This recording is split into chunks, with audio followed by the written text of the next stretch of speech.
Insolvency and bankruptcy code, Hindi में इसको कहते हैं दिवालिया और शोधन अक्षमता code, insolvency and bankruptcy code यानी कि दिवालिया और शोधन क्षमता कोड 2019। लिखो, पार्लियामेंट अमेंडेड 2016 लॉ, पार्लियामेंट ने, संसद ने 2016 के कानून को संशोधित किया। कानून तो नहीं बोलेंगे हम, इसको संहिता बोले तो ज़्यादा ठीक है, ठीक है। Parliament amended the code of 2016, यानी इंसॉल्वेंसी एंड बैंक्रप्सी कोड कब से बनाया हुआ है? 2016 का बना हुआ है और इसको अमेंड किया है 2019 में। क्या होगा इसके अंदर, इसमें क्या क्या बदलाव लाए गए हैं? सबसे पहले इसका मतलब पता होना चाहिए आपको। ये किस चीज़ से जुड़ा हुआ कोड होगा? बैंकों से जुड़ा हुआ, ऐसे बैंकों से जुड़ा हुआ जो दिवालिया होने वाले हैं किसी ऐसे ग्राहक की वजह से जिसने लोन ले लिया है और वो भर नहीं पा रहा है। विजय माल्या की वजह से 2016 में आया था ये कोड, ओके। तो ये है वो। अब इसमें नए कानून क्या हैं वो लिख लो। तो जब भी कोई कंपनी का मामला बनता है पैसे के लेन देन से और एक नया केस इवॉल्व होता है तो सुप्रीम कोर्ट या हाई कोर्ट जाने से पहले एनसीक्लैट जाना पड़ता है, यानी एक प्राधिकरण बना हुआ है, ठीक है। तो उसमें कुछ बदलाव लाए गए हैं, लिख लो। नेशनल कंपनी लॉ ट्रिब्यूनल, राष्ट्रीय कंपनी कानून प्राधिकरण, नेशनल कंपनी लॉ ट्रिब्यूनल, राष्ट्रीय कंपनी कानून प्राधिकरण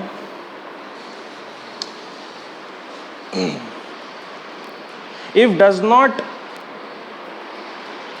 give order under 14 days, यदि अपना आदेश किसी मामले में does not give order in any case, यदि किसी मामले में अपना आदेश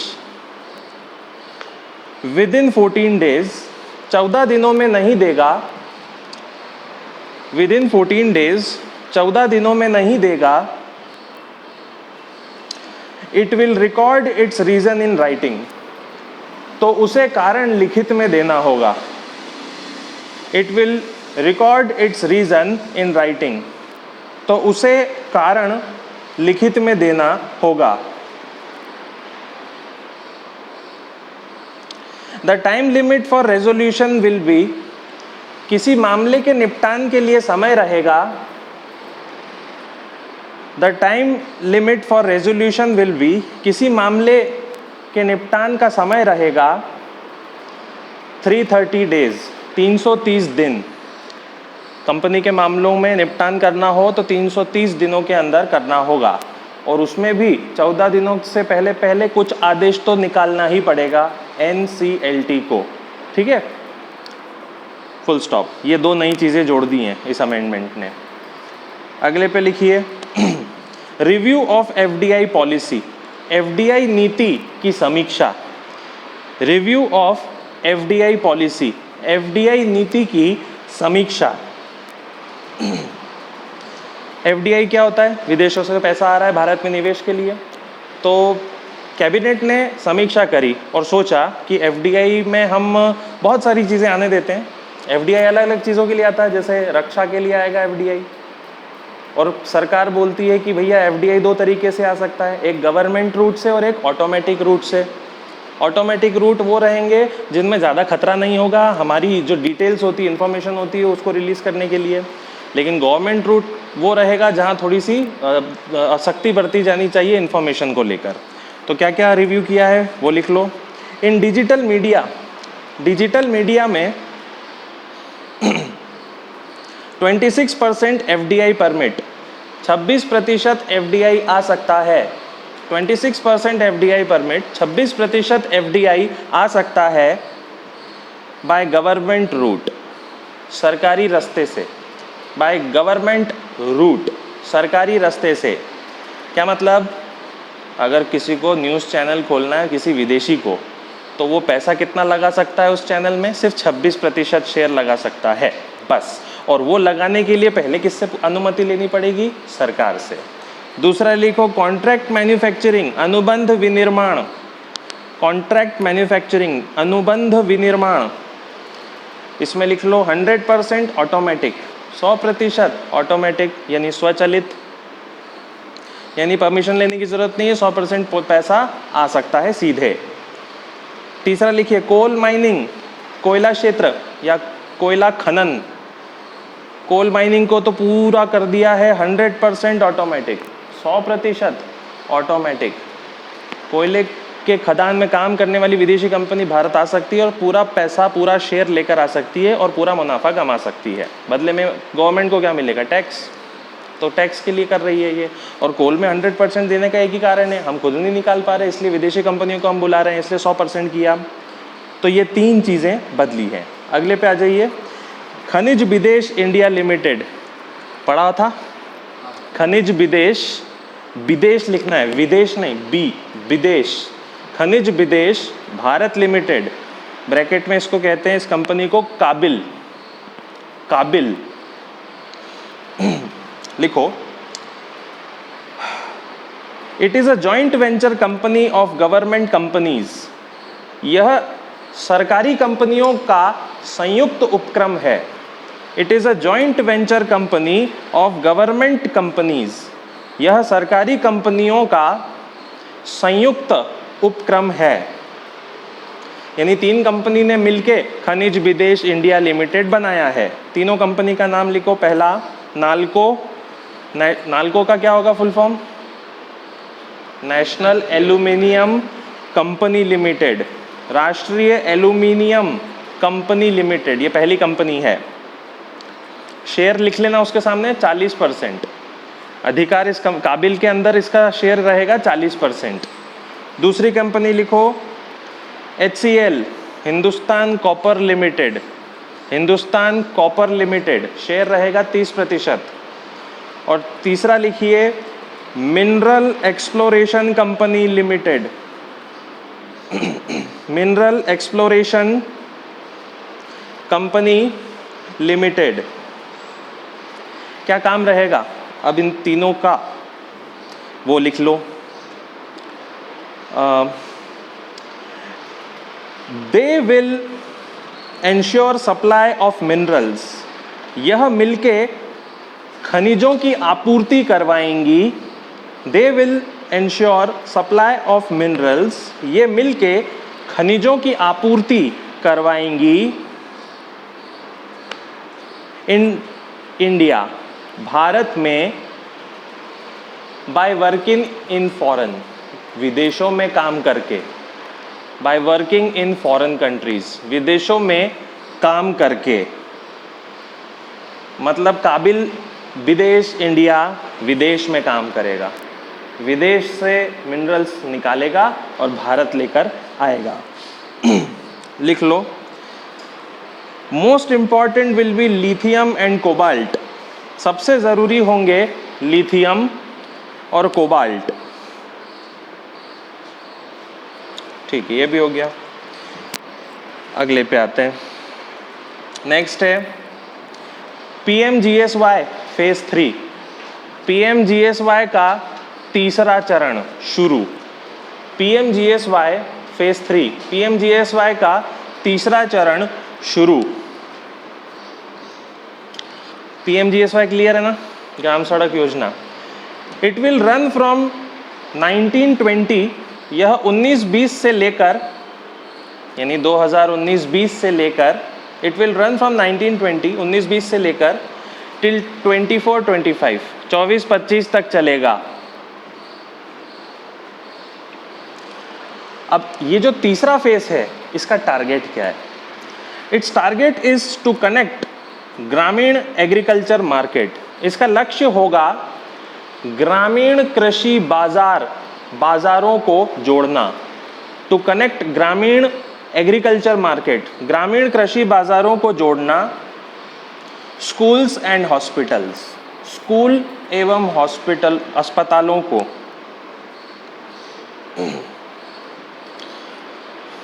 funding will be 80,250 crore, 80,250 crore का निवेश। फंडिंग ऑफ 80,250 करोड़, 80,250 करोड़ का निवेश। रेशियो 60-40, अनुपात 60-40। नॉर्थ ईस्ट 90-10 प्लस 90-10 एक और जगह, हिमालय राज्यों में भी 90-10। तो आप लिख लेना north east and Himalaya states, उत्तर पश्चिम, उत्तर पूर्व और हिमालय राज्य में 90-10, 90 केंद्र देगी, 10 राज्य देगी, full stop. The first phase was launched in 2000, इसका पहला चरण 2000 में शुरू हुआ।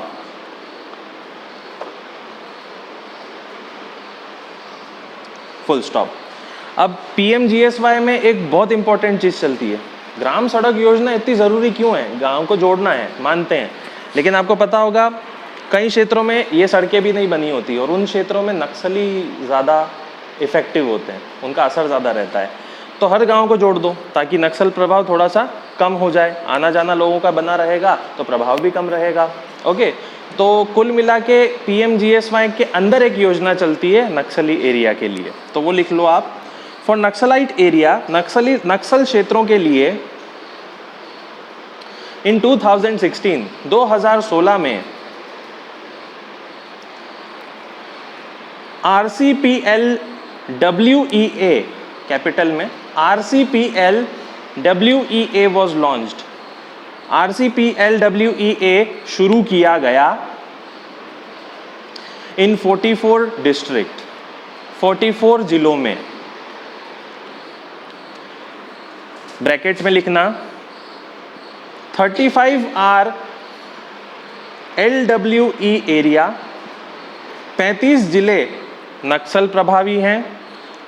35 are LWE area left wing extremism, leftist Naxal प्रभावी क्षेत्र हैं। एंड 9 आर एडजॉइनिंग, और 9 आसपास के जिले। एंड 9 आर एडजॉइनिंग, और 9 आसपास के जिले। फुल फॉर्म लिख लो अब RCPLWEA का। रोड कनेक्टिविटी प्रोजेक्ट, सड़क जोड़ो परियोजना for left wing extremism area. Left wing को हिंदी में क्या बोलते हैं? वामपंथी उग्रवादी क्षेत्रों में। लेफ्ट विंग एक्सट्रीमिज्म एरिया, वामपंथी उग्रवादी क्षेत्रों में। ठीक, नेक्स्ट कौन है ये आदमी? RBI की जान,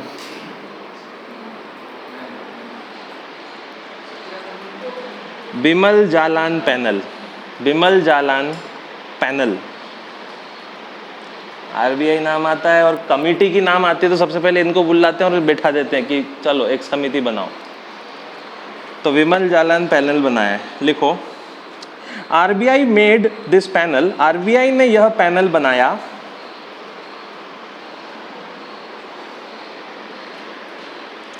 to review the economic capital framework, ताकि आर्थिक पूंजी फ्रेमवर्क की समीक्षा हो। To review the extent economic capital framework, ताकि आर्थिक पूंजी फ्रेमवर्क या ढांचे की समीक्षा हो ऑफ RBI, RBI की, ऑफ RBI की। Its aim is risk provisioning, इसका लक्ष्य है जोखिम प्रावधान बनाना। Its aim is risk provisioning, इसका लक्ष्य है जोखिम प्रावधान के सुझाव देना, सुझाव दे सकता है पैनल तो। एंड सरप्लस डिस्ट्रीब्यूशन, और अधिशेष बंटवारा किया जाना। एंड सरप्लस डिस्ट्रीब्यूशन, और अधिशेष बंटवारा किया जाना।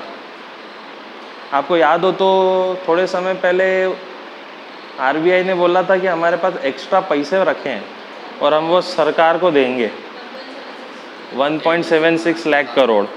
ओके, तो वो किसकी समीक्षा से आया? बिमल जालान की। बस यही है, लिख लो। सरप्लस डिस्ट्रीब्यूशन के सामने लिखो, अधिशेष बंटवारे के सामने लिख लो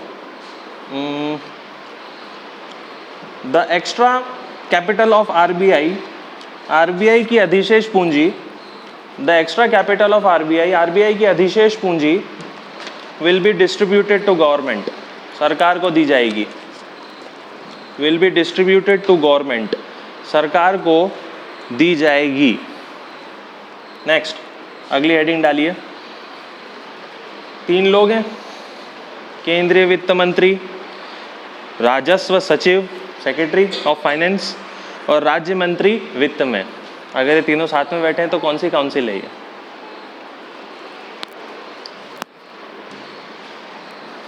फाइनेंस कमीशन नहीं है, जीएसटी काउंसिल। जीएसटी काउंसिल हमने पढ़ रखा है, उनकी बैठक साल में पता नहीं कितनी बार हो जाती है और अभी लेटेस्ट में 39th बैठक हुई और हमने जो पढ़ी थी वो पढ़ी थी 38, अब पढ़ना है 35 में क्या हुआ था। कुछ इंपॉर्टेंट चीज़ छूट गई थी वो देख लेंगे। जीएसटी काउंसिल की 35वीं बैठक, 35th जीएसटी काउंसिल, जीएसटी परिषद की 35वीं बैठक। इसमें क्या क्या हुआ था लिखो। देखो, हर राज्य के जीएसटी के लिए वहाँ का एक ट्रिब्यूनल बना हुआ है। इस 35वीं बैठक में ये बोला गया कि सिक्किम, नागालैंड, मणिपुर और अरुणाचल प्रदेश के लिए एक ही ट्रिब्यूनल होना चाहिए जीएसटी के लिए। जीएसटी के जो मामले उस कार्यालय में जाएंगे, न्यायालय में, अधिकरण में, प्राधिकरण में, उसके लिए इन चारों के लिए अलग अलग बनाने की ज़रूरत नहीं है, एक ही काफ़ी, क्योंकि राज्य बहुत छोटे छोटे हैं, मामले इतने नहीं आएंगे। तो लिखो, there will be a common state bench, एक सामान्य राज्य पीठ बनेगी। There will be a common state bench, एक सामान्य राज्य पीठ बनेगी फॉर जीएसटीएटी, जीएसटीएटी के लिए, फॉर जीएसटीएटी। तो जीएसटी से तो जीएसटी हो गया, goods and service tax. Eighty से क्या होगा? एपेलेट ट्रिब्यूनल, अपीलीय प्राधिकरण। तो एटी का फुल फॉर्म लिख लेना, अपीलीय प्राधिकरण, appellate tribunal. For Sikkim, Nagaland, Manipur, Arunachal, Sikkim, Nagaland, Manipur, Arunachal के लिए।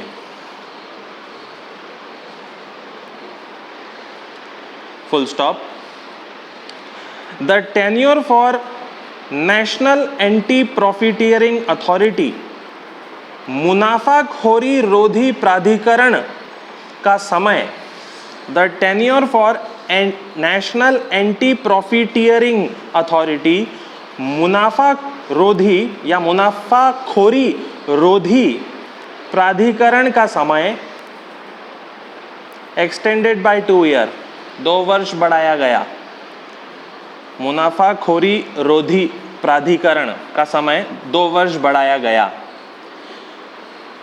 तो ये प्राधिकरण क्या होता है? इसका शॉर्ट फॉर्म में इसको नापा बोलते हैं, एनएपीए, एनएपीए बोलते हैं इसको। अब ये करता क्या है लिख लो। It deals with the complaint by consumer, यह उपभोक्ताओं की शिकायतें स्वीकृत करता है, स्वीकार करता है। It deals with the complaints by consumer, उपभोक्ताओं की शिकायतें सुनता है। अगेंस्ट कंपनीज, कंपनियों के खिलाफ। For not passing GST benefits, GST के लाभ नहीं देने पर। For not passing GST benefits, GST के लाभ नहीं देने पर। कुल मिला के ये कंज्यूमर के कंप्लेन लेता है कंपनी के खिलाफ। Full stop. बाकी 2 चीज़ें कॉमन है, वो बिल जो बनेगा बिल जो बनेगा जीएसटी का वो ऑनलाइन बनेगा, ये अपन को पता है। और कोई भी बिजनेस ओपन करना हो जीएसटी के तहत तो आधार से बिजनेस ओपन हो सकता है। ये दोनों चीज़ें पढ़ रखी है, नहीं उसकी बातें नहीं करेंगे अपन। चलिए अगले पे आ जाइए। Money in Swiss bank, Swiss बैंकों में पैसा। Money in Swiss bank, Swiss bank में पैसा लिख लो। एनालाइज किया है स्विस बैंक ने, जानकारी दी है।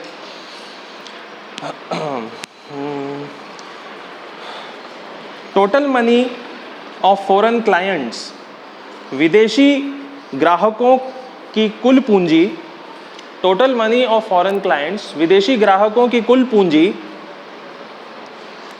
ड्रॉप डाउन इन 2018, 2018 में कम हो गई। ड्रॉप डाउन बाय 2018, 2018 में कम हो गई है बाय 4%, 4%। तो 4% कितना है, ब्रैकेट में लिख लो 1.4 ट्रिलियन, 1.4 ट्रिलियन, मतलब 1 लाख करोड़ कम पैसा आ गया, और ये सिर्फ 4% है। फिर लिखो UK, US, West Indies, UK, USA, West Indies, France and Hong Kong, France एवं हांगकांग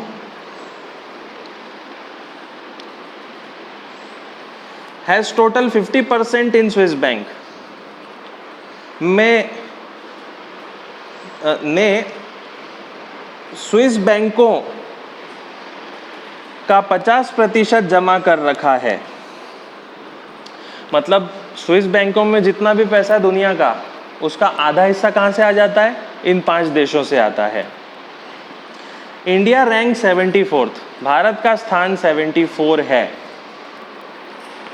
तो भारत का पैसा स्विस बैंकों में कितना रखा हुआ है वो भी लिख लो, 0.07, 0.07%।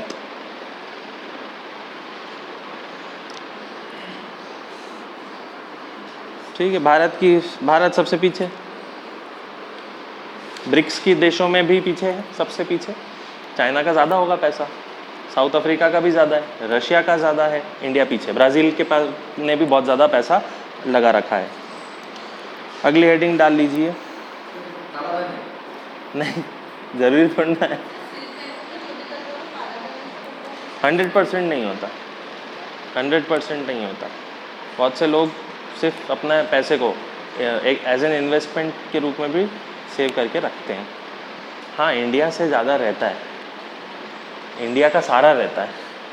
ओके, कुछ शो भी कर देते हैं कि स्विस बैंक में मेरा इतना पैसा है, कुछ बैंक ऐसी रहती हैं जो इंडिया को जानकारी नहीं भेजती। हालांकि स्विट्ज़रलैंड और भारत के बीच में अनुबंध हुआ है कि आप हर साल हमको डेटा शेयरिंग करोगे कि कितना पैसा कहाँ है। तो देखो ना, कमी आई है ना 4% की। तो अभी स्विस बैंक क्या बोल रहा है, भारत 74th रैंक पे बिल्कुल पीछे है। अब पीछे का मतलब ये तो नहीं है कि स्विस बैंक सही बोल रहा, हो सकता है पैसा छुपाया जा रहा हो। भारत जैसे भीमकाय देश को आप चाइना, ब्राज़ील और उन सब से पीछे रखते हो। पाकिस्तान का रैंक डाल दिया था 80। तो मेरे को तो लगता है जितनी पीछे रैंक है ना उतना ज़्यादा है, ये हो सकता है। और जिनकी आगे की रैंक है ना, उन्होंने शो कर रखा है और वो लीगल है।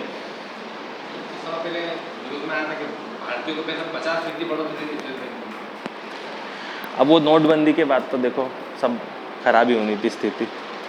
हालांकि कन्वर्टेड मनी रहती है, डॉलर, रुपया थोड़ा ना जमा है वहाँ पे नोटों के रूप में, वो नहीं है।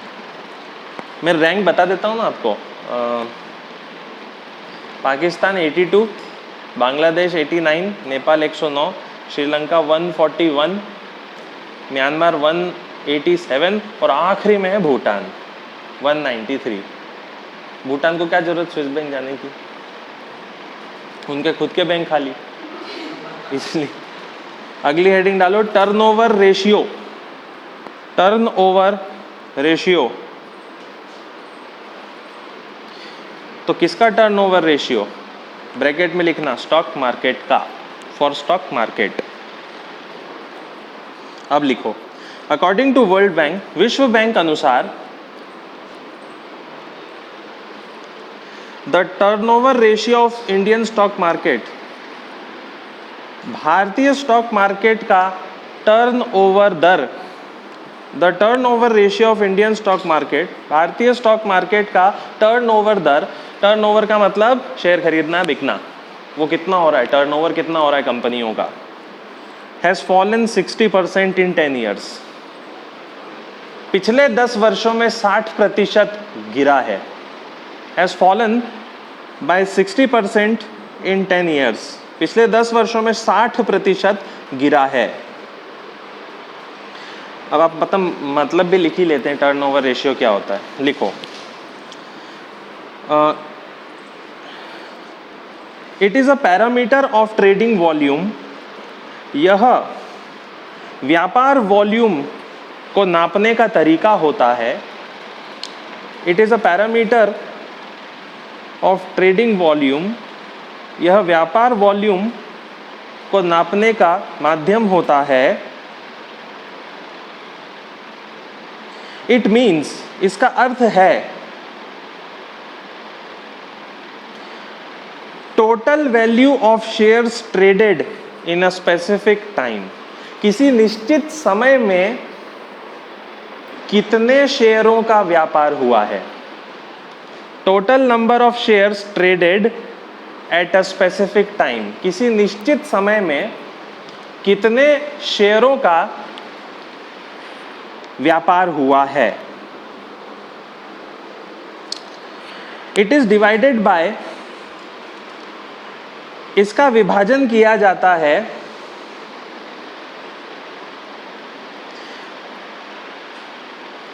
औसत बाजार पूंजीकरण से, बाय एवरेज मार्केट कैपिटलाइजेशन। औसत बाजार पूंजीकरण से, by average market capitalization of that period. उस समय के अनुसार, ऑफ दैट पीरियड, उस समय के अनुसार। बाजार पूंजीकरण तो पता है ना, मार्केट कैपिटलाइजेशन। हर कंपनी का नेटवर्थ देख लिया और जोड़ दिया तो बाजार पूंजीकरण दिखता है। ओके, उसी से आपके वो इंडाइसेस बनते हैं, निफ्टी, सेंसेक्स वगैरह। फिर अगला है, फिर से आ गया ये, क्या है ये, किसका साइन है ये, कौन सी करेंसी का साइन है? डिजिटल करेंसी लिब्रा, जो फेसबुक ने लॉन्च किया है।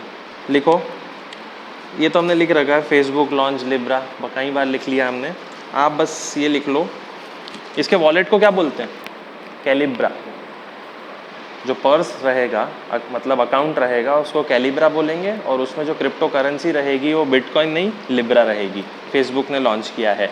अब कौन संभालेगा इस पूरे काम को? उसके लिए फेसबुक ने एक कंपनी बनाई है, लिब्रा एसोसिएशन, और उसको रजिस्टर करवा दिया है स्विट्ज़रलैंड में। ठीक है, तो लिखिए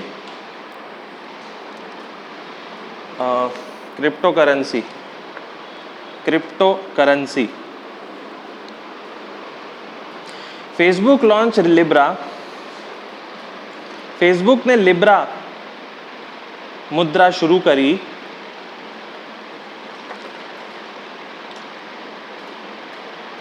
it will be serviced by Libra association, और इसकी देखरेख लिब्रा एसोसिएशन करेगा। It will be serviced by Libra association, इसकी देखरेख लिब्रा एसोसिएशन करेगा। बेस्ड इन स्विट्जरलैंड, जो स्विट्जरलैंड में स्थापित होगी, हो गई है। बेस्ड इन स्विट्जरलैंड, जो स्विट्जरलैंड में स्थापित है। भारत का सिनेरियो क्या है? मान रहा है या नहीं मान रहा है? पहले ही बिटकॉइन की वजह से वो बैन कर दिया था कि अब बंद करो, क्योंकि माइनिंग बहुत कर रहे हो लोग, इसी में फंसते जा रहे हैं। तो भारत अभी ट्रस्ट नहीं करता है। ओके, पर पॉजिटिव साइड भी बोलता रहता है कि हाँ अच्छी चीज़ है, लेकिन अभी शायद लोग तैयार नहीं हैं भारत के, इसलिए थोड़ा सा पाबंदी लगा रखी है। अभी तो इलीगल है भारत के लिए। पहले था, पहले कोई कानून नहीं बना था, तो उस हिसाब से चल रहा था बिटकॉइन। बाद में गवर्नमेंट ने बोल दिया कि बिटकॉइन को हम इलीगल मानते हैं अभी फ़िलहाल के लिए। आगे लीगलाइज कर देंगे जब भी उनको लगेगा कि अब लोग तैयार हैं। ठीक है। India has band crypto currencies. Bharat ने आभासी मुद्रा पर पाबंदी लगाई है।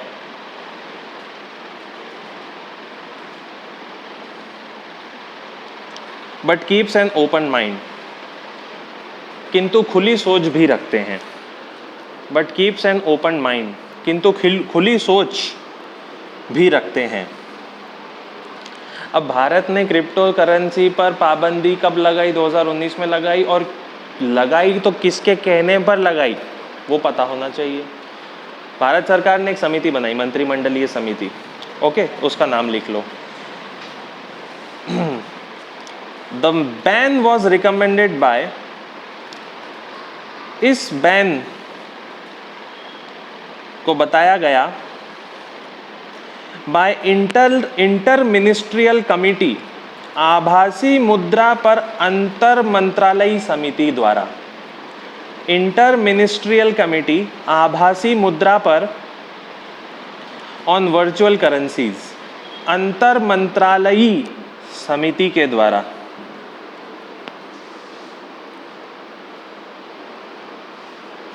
एंड ड्राफ्टेड अ लॉ, जिससे एक कानून बना, banning of crypto currency 2019, crypto currency पाबंदी कानून 2019, banning of crypto currency 2019, crypto currency पाबंदी कानून। नेक्स्ट, वर्ल्ड इन्वेस्टमेंट रिपोर्ट, विश्व निवेश रिपोर्ट 2019, वर्ल्ड इन्वेस्टमेंट रिपोर्ट, विश्व निवेश रिपोर्ट 2019, इसके बारे में लिखिए। रिलीज्ड बाय यूएनसीटीएडी, यूएनसीटीएडी द्वारा जारी, यूएनसीटीएडी क्या हो सकता है full form? United Nations. T से क्या होगा? ट्रेड। डी से क्या होगा? डेवलपमेंट। तो ट्रेड डेवलपमेंट। ए क्या होगा? And. United Nations trade and development. C क्या होना चाहिए? कॉन्फ्रेंस। ठीक है, United UN conference on trade and development. लिखो क्या आया इसमें। एफडीआई इन इंडिया ग्रू 6%, भारत में एफडीआई 6% बढ़ा टू $42 बिलियन, $42 बिलियन इन 2018, 2018 में।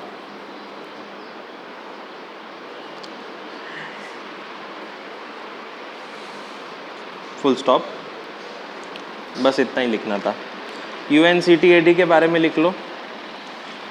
It is established by UNGA 1964, इसकी स्थापना जनरल असेंबली ने की 1964 में, bye UNGA in 64,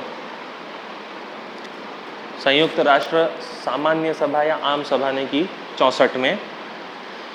and reports to UNGA and UNSC, और यह अपनी रिपोर्ट जीए और एससी को देता है।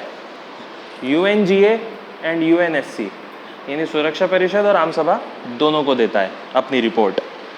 हेडक्वार्टर कहाँ हो सकता है? 3 ऑप्शन। सबसे पहला जिनेवा, बिल्कुल सही, जिनेवा स्विट्जरलैंड। चलिए, अब इसके बहुत सारी रिपोर्टें आती हैं, एग्जाम्स में पूछ ली जाएंगी। लिख लो कौन कौन सी रिपोर्ट जारी करता है। 4 रिपोर्ट जारी करता है। इट रिलीज 4 रिपोर्ट, 4 रिपोर्ट जारी करता है। पहली रिपोर्ट का नाम लिखो, ट्रेड एंड डेवलपमेंट रिपोर्ट, व्यापार और विकास रिपोर्ट। दूसरा लिखो वर्ल्ड इन्वेस्टमेंट रिपोर्ट, विश्व निवेश रिपोर्ट। चौथा लिखो इंफॉर्मेशन इकोनॉमी रिपोर्ट, अर्थव्यवस्था जानकारी रिपोर्ट। इंफॉर्मेशन इकोनॉमी रिपोर्ट, अर्थव्यवस्था जानकारी रिपोर्ट। और चौथी रिपोर्ट इंपॉर्टेंट है, टेक्नोलॉजी एंड इनोवेशन रिपोर्ट, तकनीक एवं नवाचार रिपोर्ट।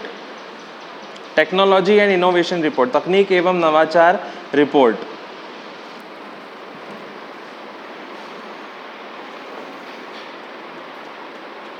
ठीक है, ये वर्ल्ड इन्वेस्टमेंट रिपोर्ट जारी हुई। 20 की 20 में पढ़ लेंगे अपन। आगे अगला ESI, एम्प्लॉइज स्टेट इंश्योरेंस, कर्मचारी राज्य बीमा निगम, एम्प्लॉइज स्टेट इंश्योरेंस, कर्मचारी राज्य बीमा निगम, ये हमने पढ़ रखा है, मैंने आपको बता दिया था कि सरकार ने कर्मचारी राज्य बीमा निगम का मतलब क्या होता है, ये पैसे इकट्ठा करती है। आपकी जॉब लगी तो आपकी जॉब से कुछ पैसा काट लिया जाएगा और जो जिसने आपको नौकरी दी उसकी तरफ से भी कुछ पैसा आपके लिए काट लिया जाएगा। तो वो जो पैसा कटता था वो होता था 6.5%, सरकार ने उसको कम करके कर दिया है 4। ठीक है, तो लिख लो government reduce contribution under ESI, सरकार ने ESI के तहत जमा प्रतिशत कम किया। Government reduce contribution under ESI, सरकार ने ESI के तहत जमा प्रतिशत कम किया फ्रॉम 6.5 to 4, 6.5 से 4%। पहले 6.5% होता था, अब 4% कर दिया। तो अब ये 4% कैसे हुआ वो लिख लो। Employers contribution is reduced to 3.25, नौकरी देने वाले की ओर से 3.25%,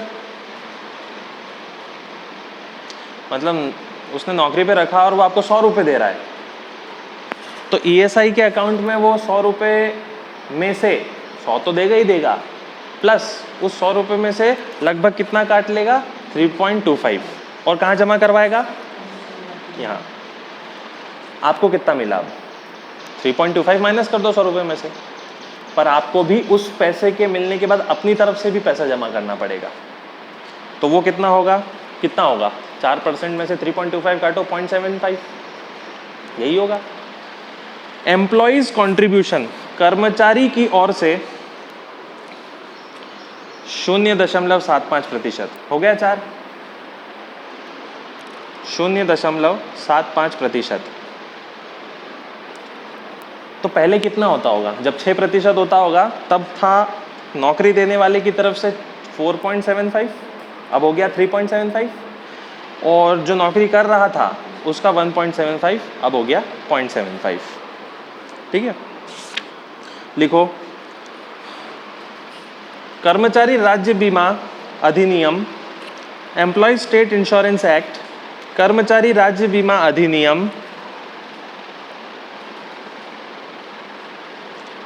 was made in 1948, आज़ादी के 1 वर्ष बाद बना।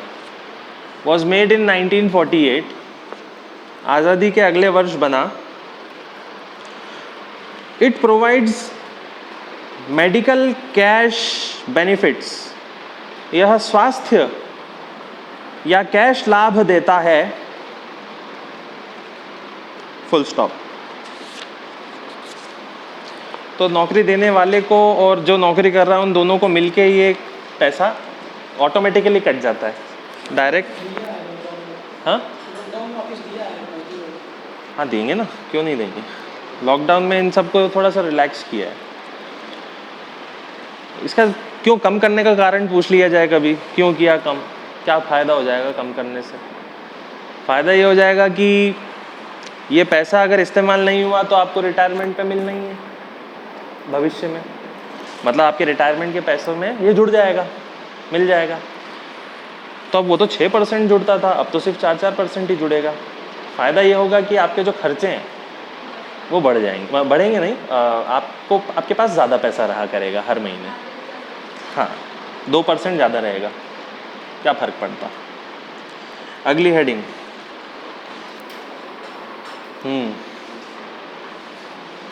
ये भी पढ़ लिया हमने, एक बार फिर से आ रहा है, अच्छी बातें आ रहा है। मल्टीलैटरल कन्वेंशन, बहुपक्षीय सम्मेलन,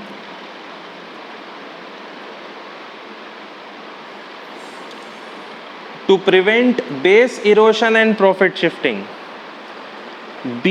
बेस इरोजन और प्रॉफिट शिफ्टिंग समाप्त करने हेतु, to prevent base erosion and profit shifting, base erosion और प्रॉफिट शिफ्टिंग समाप्त करने हेतु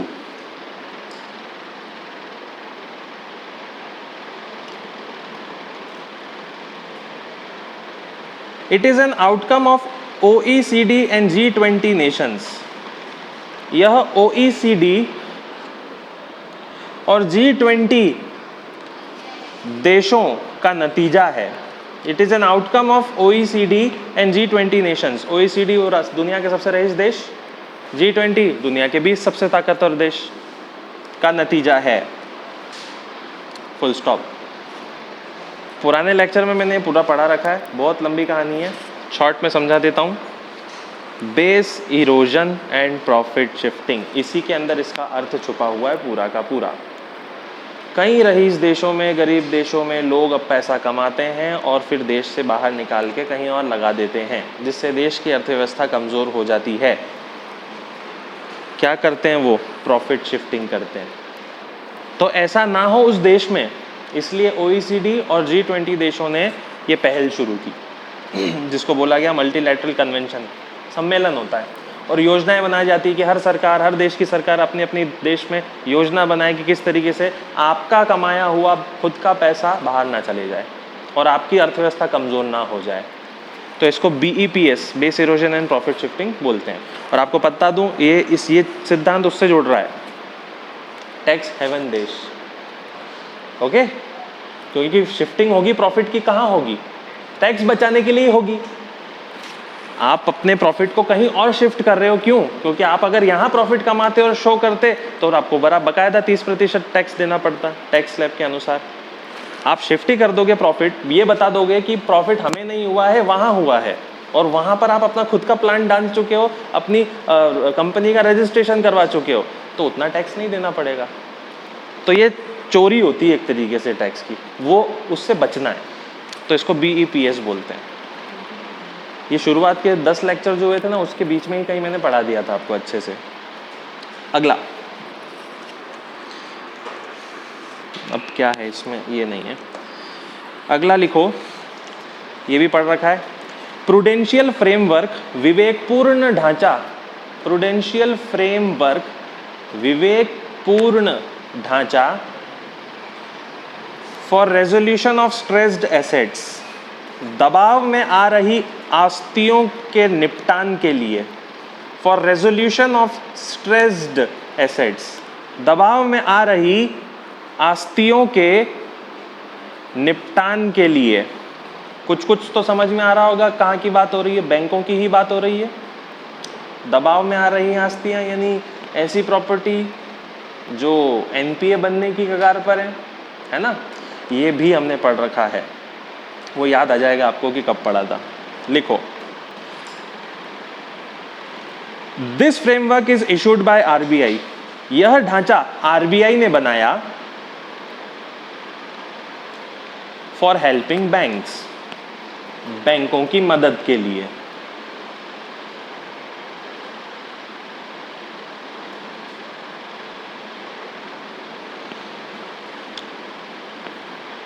बिफोर दिस फ्रेमवर्क, इस ढांचे से पहले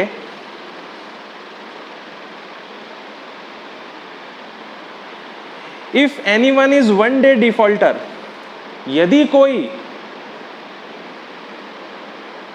पहले ही दिन डिफॉल्ट करता था, if anyone was one day defaulter, यदि कोई पहले ही दिन डिफॉल्ट करता था,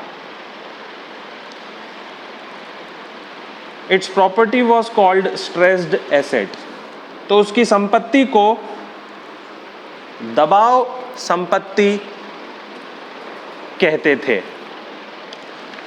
then its asset was called stressed asset, तो उसकी संपत्ति को दबाव संपत्ति कहते थे। मतलब ये कि बैंक के EMI भरने का वक्त है 4 तारीख, कंपनी के EMI भरने का समय है किसी महीने की 4 तारीख। 4 तारीख को उसने लोन नहीं भरा, 5वें तारीख को क्या हो जाएगा?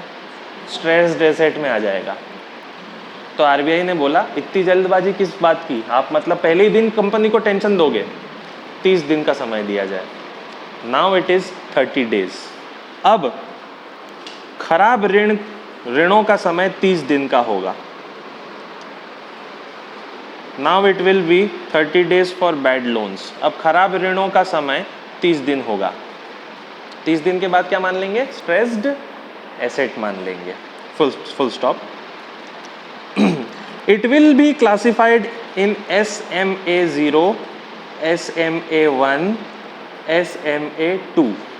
इसका वर्गीकरण SMA0, SMA1 और SMA2 में होगा।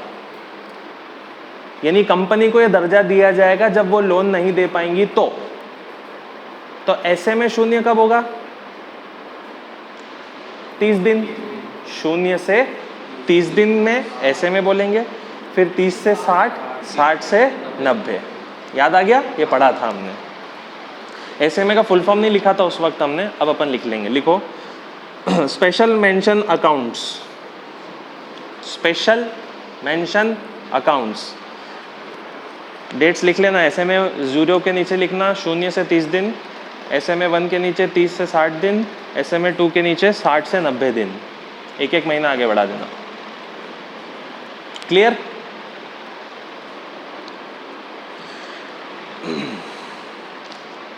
चलो ये हो गया।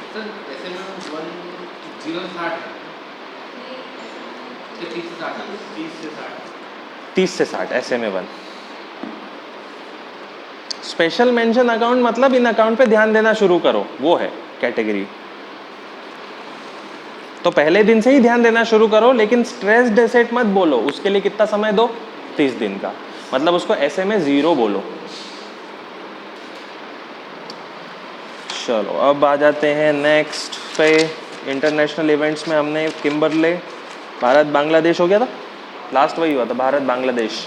अब लिखो भारत नेपाल संबंध और चीन। यस, भारत नेपाल संबंध और चीन। भारत में जब महामल्लापुरम में जी जिनपिंग आए थे, उसके बाद वो कहाँ गए थे? वापस चाइना जाने से पहले नेपाल गए थे। तो लिखो भारत यात्रा के बाद जी जिनपिंग नेपाल गए। भारत यात्रा के बाद जी जिनपिंग नेपाल गए।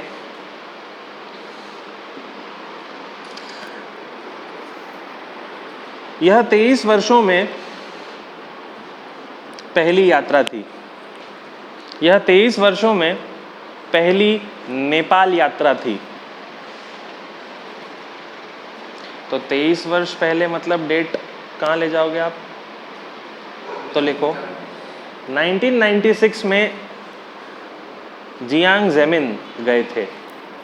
नाम याद है ना? जियांग जेमिन, हु जिनताओ और फिर जी जिनपिंग।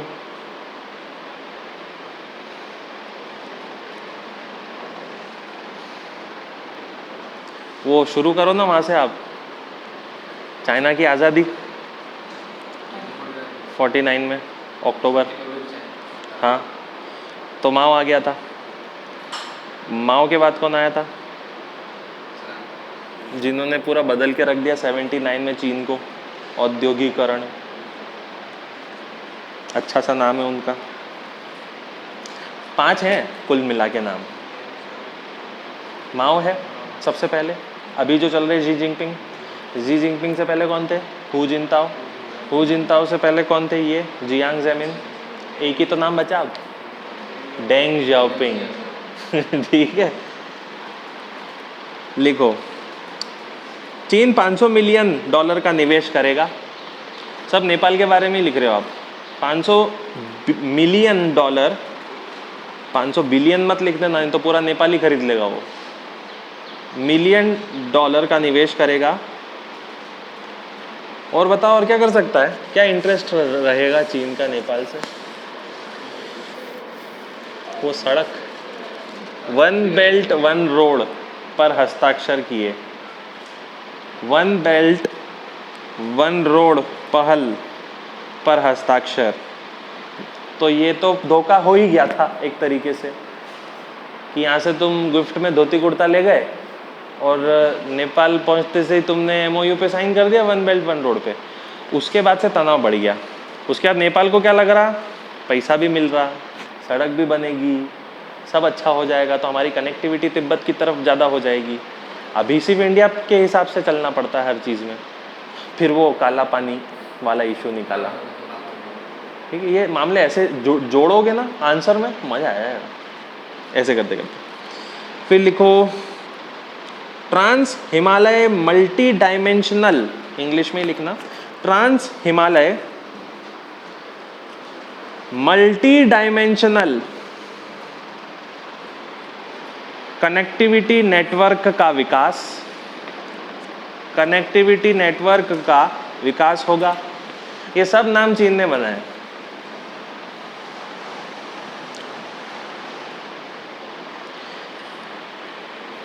नेपाल के थल सेना प्रमुख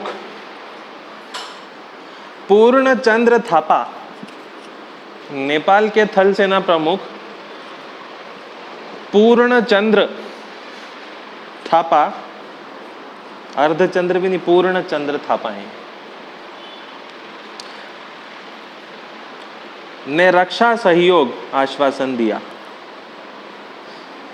ये उल्टा हो रहा मतलब नेपाल ने बोला हम आपकी रक्षा करेंगे, रक्षा सहयोग की आशा व्यक्त, आश्वासन मत लिखो, आशा लिख दो, आशा व्यक्त की कि हम साथ में मिलके काम करेंगे रक्षा में। ठीक है, भारत और नेपाल के संबंध तो बहुत अच्छे हैं, लेकिन भारत और नेपाल के संबंध कहाँ अच्छे नहीं हैं वो मुझे बताओ। एक तो ये चीन जब आया तब से काला पानी, और हाँ बताओ बताओ, पता होना चाहिए, पता भी है।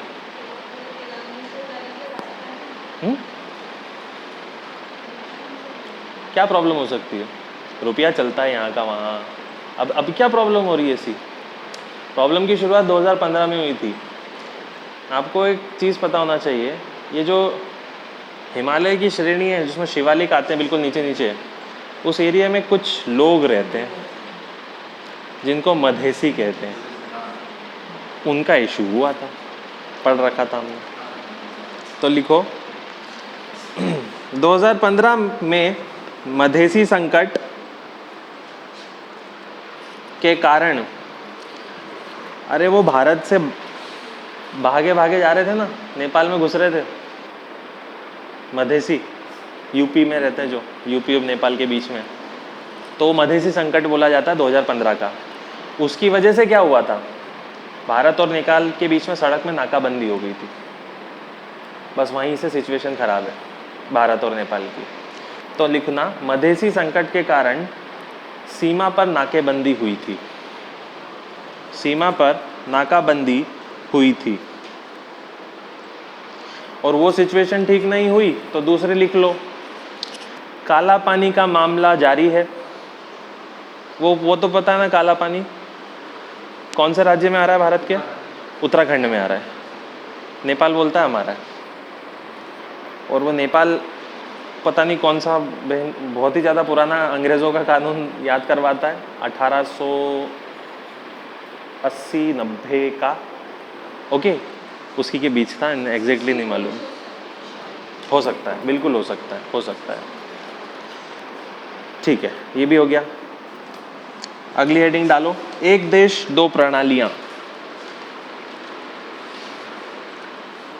एक देश दो प्रणाली, वन कंट्री टू सिस्टम, किसकी बात हो रही है?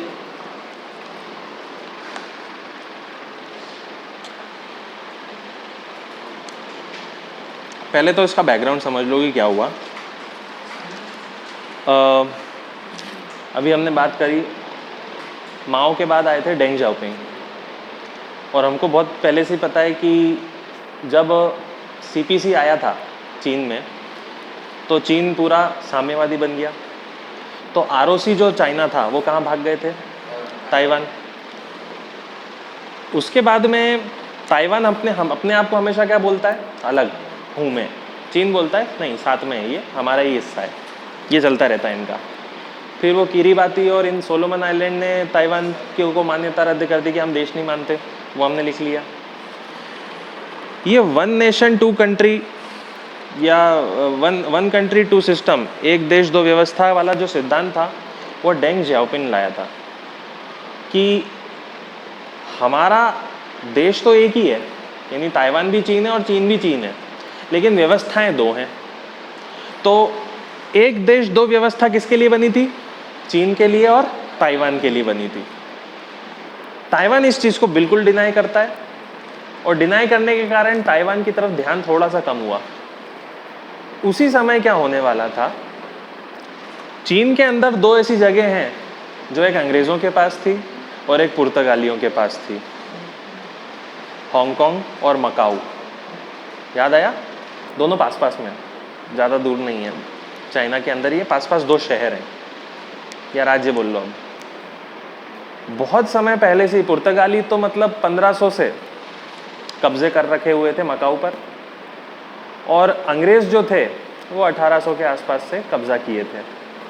और जो मिंग डायनेस्टी थी आखिरी, किंग डायनेस्टी, मिंग नहीं, किंग डायनेस्टी, बिल्कुल अंतिम राजवंश जो चीन का था, उनसे संधि कर ली थी और लीज पर लिया था 99 सालों का हांगकांग को।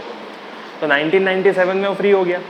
फिर हांगकांग ने बोला कि हम तो डेमोक्रेटिक हो चुके हैं, तो वो एक देश दो व्यवस्था कहाँ लागू करने की कोशिश करी? हांगकांग में। अब ये मामला उठा क्यों है? क्योंकि हांगकांग की जो हेडक्वार्टर है, एडमिनिस्ट्रेटिव हेडक्वार्टर, उसने ऐसा कानून पारित कर दिया। उस कानून का काम क्या था कि चीन जब भी चाहे हांगकांग के किसी भी व्यक्ति को अरेस्ट करके चीन ले जा सकता है। तो लोगों ने नाटक शुरू कर दिए कि ये तो डेमोक्रेसी तो है ही नहीं, ये तो लोकतंत्र का खंडन हो रहा है, चीन कैसे आ सकता है यहाँ पर और अपनी मर्जी से लेके जा सकता है। ओके, हालांकि एडमिनिस्ट्रेटिव भी बिका हुआ ही है चीन के हाथों, पर लोग नहीं मानते, लोगों को डेमोक्रेसी ही चाहिए। तो अब वो वन नेशन टू, मतलब वन कंट्री टू सिस्टम खराब हो रहा है करके मकाऊ और हांगकांग के लोग चिल्ला रहे हैं कि ये सब गलत हो रहा है, विरोध बहुत हो रहा है। तो ये कानून वापस ले लिया गया। कानून लिया तो विरोध खत्म नहीं हुआ, विरोध ये हुआ अब होने लग गया है कि लोकतंत्र का क्या होगा, व्यवस्थाएं ठीक करो, बिको मत चीन के हाथों। और पूरा ऊपर का प्रशासन बिका हुआ है, चीन जो बोलता है वो करना पड़ता है हांगकांग को, केवल वो दिखाने के लिए डेमोक्रेसी डेमोक्रेसी चलती है कि चुनाव हो रहे हैं, ये वो। लिख लो आप सब। हांगकांग में एक देश दो प्रणाली के लिए विरोध प्रदर्शन हुआ। हांगकांग में एक देश दो प्रणाली के लिए विरोध प्रदर्शन हुआ।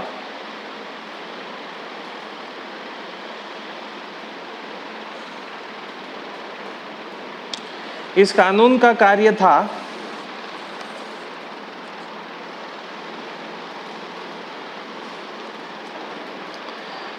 कि चीन अपनी मर्जी से हांगकांग के किसी भी व्यक्ति को, हांगकांग के किसी भी व्यक्ति को का प्रत्यार्पण कर सकें, का प्रत्यार्पण कर सकें।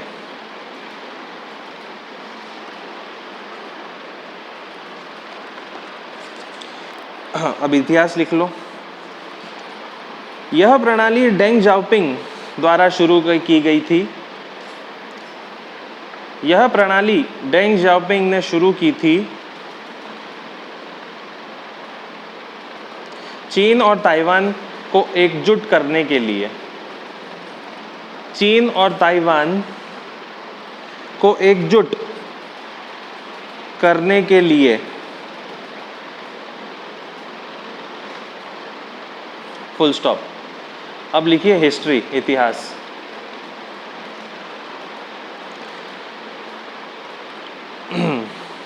ऐसा लिखो इसमें।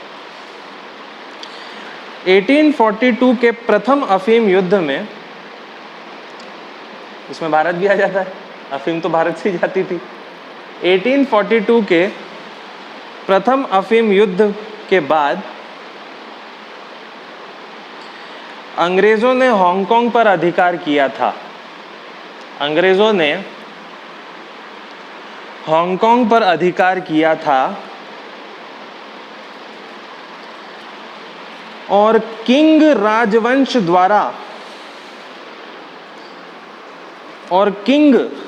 राजवंश द्वारा वो मिंग डायनेस्टी, किंग अंतिम राजवंश था चीन का, द्वारा 1898 में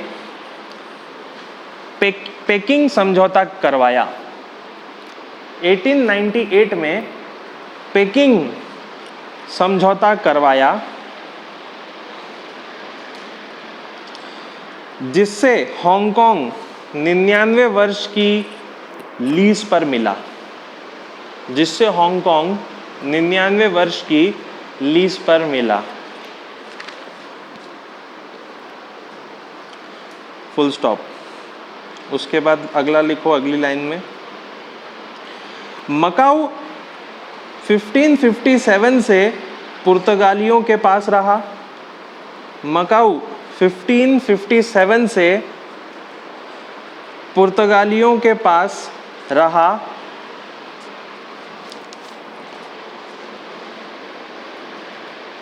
फुल स्टॉप। अब लिखो 1997 में हांगकांग और 1999 में मकाऊ। 1997 में हांगकांग और 1999 में मकाऊ चीनी नियंत्रण में आ गए। लीज खत्म हो गई, चीनी नियंत्रण में आ गए। अब मकाऊ के साथ कोई संधि नहीं कर रखी थी चीन ने, ओके। मकाऊ तो हमेशा से ही पुर्तगालियों का पूरा था, किराए पे नहीं लिया था मकाऊ उन्होंने, तो वो क्यों चले गए? डेंग जाओपिंग जब थे ना, तो मकाऊ को अपनी तरफ करने की कोशिश कर रहे थे और पुर्तगाल को भी बोल दिया था कि बहुत ज़्यादा समय हो चुका है। प्लस 1970 में ऐसा क्यों हो रहा था पुर्तगालियों के साथ? क्योंकि पुर्तगाली इधर भी थे गोवा में, और 62 में उनको भी, 61 में उनको भी भगवाया था। तो विश्व में ये चल रहा था कि ये छोटे छोटे इलाके जो पुर्तगालियों ने लिए हैं ख़त्म करो, अब हो गया। तो 1970 और 80 में मकाऊ से अपनी सेना हटाने लग गया। कौन? पुर्तगाल। तो वो अपनी मर्जी से ही चले गए, क्योंकि यहाँ मर्जी से नहीं गए थे ना, यहाँ पिट के गए थे। तो उन्होंने सोचा फिर से काय को झगड़ा करो, दे दो इनको इनका वापस। ये हुआ था। अब क्या लिखोगे? हाँ, इसके बाद चीन ने दोनों के लिए 50 वर्ष का संविधान बनवाया। इसके बाद दोनों के लिए 50 वर्षों का संविधान बना। अब आप कॉमन सेंस लगाओ ना, 1997 में हांगकांग आज़ाद हुआ, तो हांगकांग का संविधान बना 50 साल का। कब तक चलेगा? 47 तक। और मकाऊ का चलेगा 49 तक। उसके बाद क्या होगा? अभी तो संविधान से चल रहे हैं कि हम आज़ाद हैं। जिस दिन और ये भी नहीं लिखा उस संविधान में कि संविधान खत्म होने के बाद क्या होगा। पूरा कंफ्यूजन है। मतलब होगा तो बहुत कुछ आज से कुछ वर्षों बाद, ओके। या तो चीन कब्जा कर लेगा, या फिर ये लोग हांगकांग वाले लड़ के मर जाएंगे। कब्जा तो करेगा चीन, छोड़ेगा नहीं। तो वो संविधान, या फिर संविधान कंटिन्यू कर सकता है, आगे भी बढ़ा सकता है। अपन बढ़ाते हैं ना 10 साल, फिर 20 साल, ठीक है। अंग्रेज भी यही करते थे, 10-10-10, 20-20 साल में। ऐसा भी हो सकता है, कुछ नहीं कह सकते। तो ये हो गया। अगली हेडिंग डालो, यूरेशियन आर्थिक फोरम, यूरेशियन इकोनॉमिक फोरम। ये देखो, मैंने बोला था ना, ये हांगकांग है और ये मकाओ, दोनों पास पास। इधर अंग्रेज, इधर मकाओ। एरिया देख लोगे ना तो बड़ा शानदार था, बंदरगाह ही बंदरगाह बन सकते हैं। तो पोर्ट के लिए बहुत अच्छी चीज़ होती थी ये, क्योंकि ऐसे इलाके जहाज़ों के लिए बहुत अच्छे होते हैं। लहर यहाँ ऊंची रहेगी, लेकिन जब कटी पिटी लहर यहाँ आएंगी तो शांत हो जाती है। तो ये बड़ी ट्रेड के लिए बड़ा इंपॉर्टेंट जगह बन जाती है हांगकांग और मकाओ। इंडिया बांग्लादेश लिख लिया। अब लिखिए यूरेशियन इकोनॉमिक यूनियन।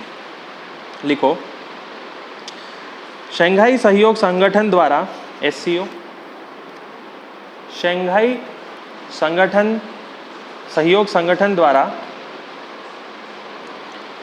चीन के शियान शहर में, चीन के शियान शहर में, शियान शहर में इस फोरम का आयोजन हुआ।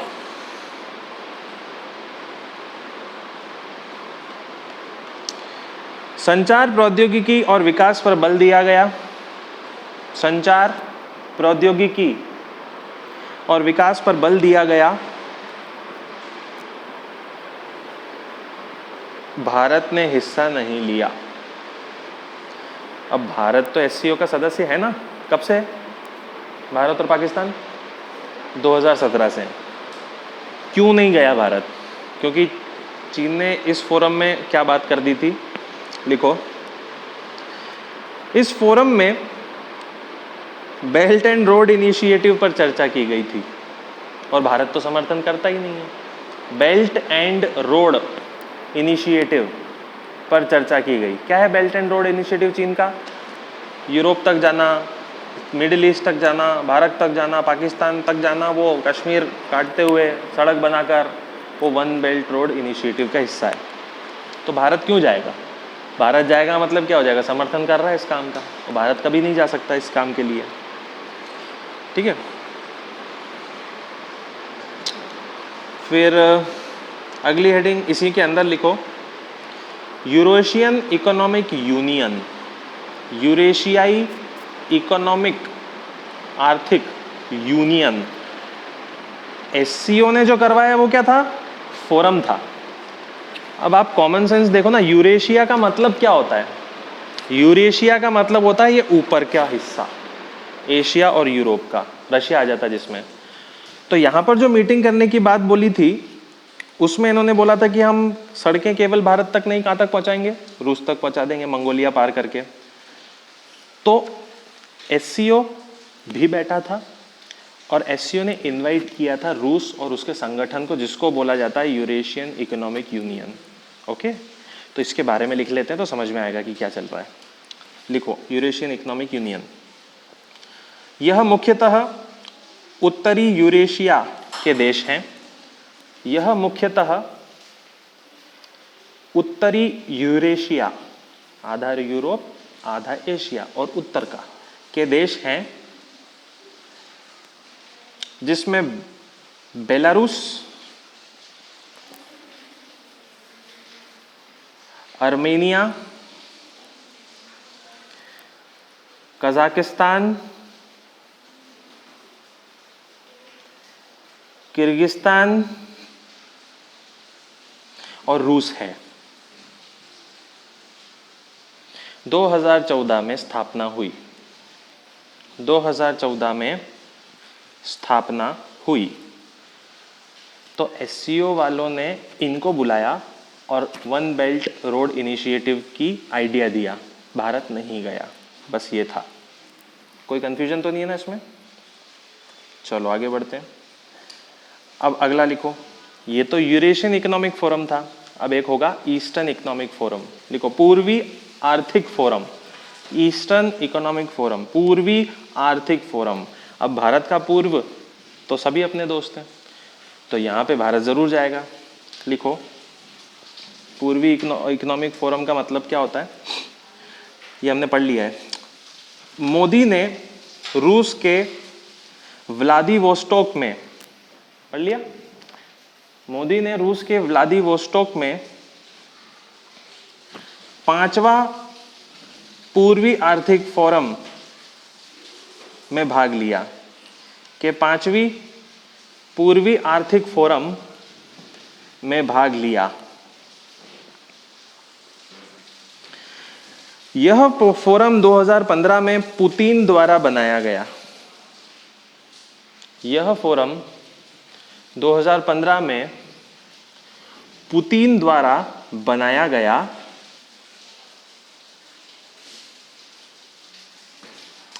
और प्रत्येक वर्ष इसी शहर में बैठक होती है।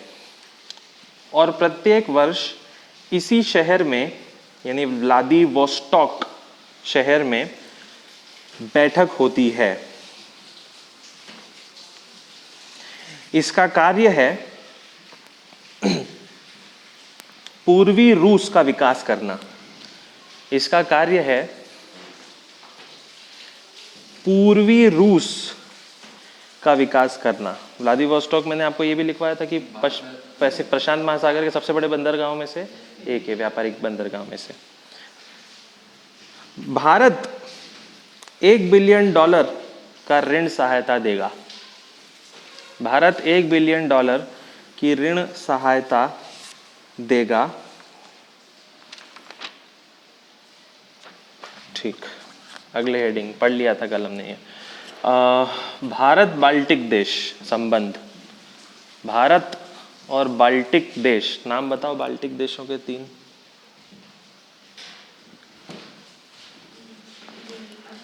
हाँ हाँ, लिथुआनिया, एस्टोनिया, ठीक है, ये सब है। कितने होते हैं? 3 देश होते हैं ये, और बाल्टिक सागर के पास है, इसीलिए बाल्टिक देश का नाम है। पड़ोसी में सबसे बड़ा देश कौन? रशिया। रूस जब यूएसएसआर था तो उसने इन तीनों पे भी कब्जा करके रखा था, लेकिन 1991 में ये तीनों देश आज़ाद हो गए। लिखो आप, भारत बाल्टिक देश। उपराष्ट्रपति ने लिथुआनिया, लैटविया और एस्टोनिया, उपराष्ट्रपति ने लिथुआनिया, लैटविया और एस्टोनिया की यात्रा की।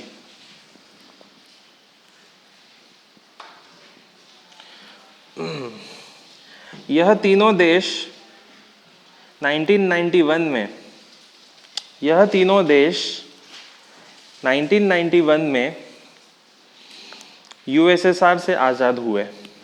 यूएसएसआर से आज़ाद हुए।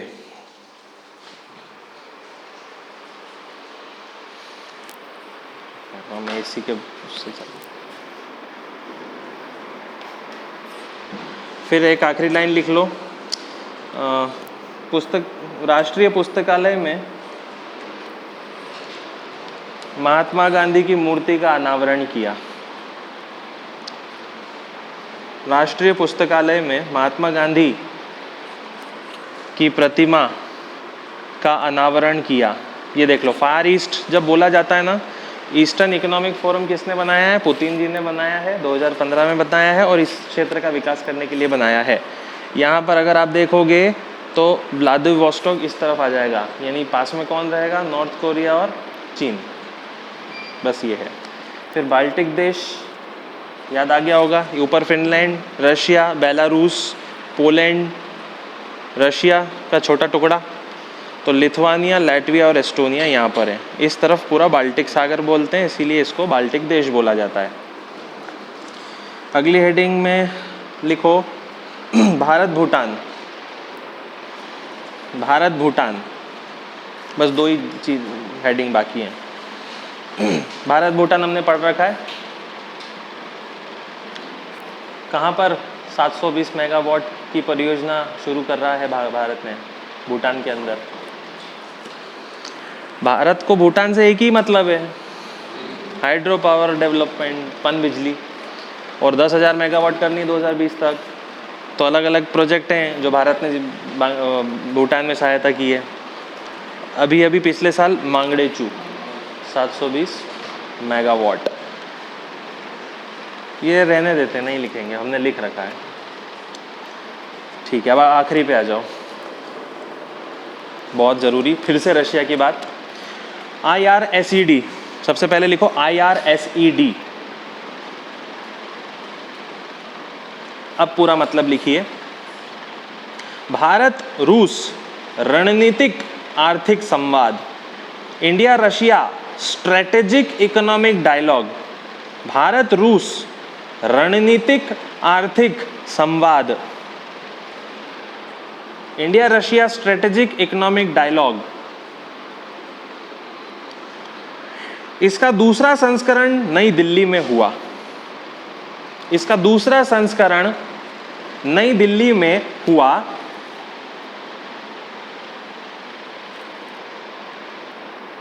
भारत की ओर से नीति आयोग के उपाध्यक्ष,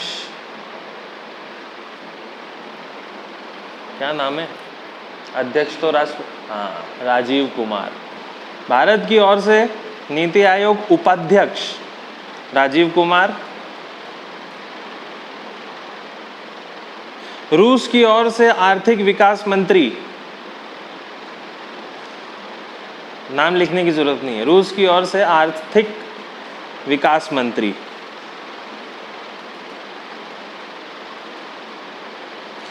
यह बैठक 6 क्षेत्रों की भागीदारी के लिए रही।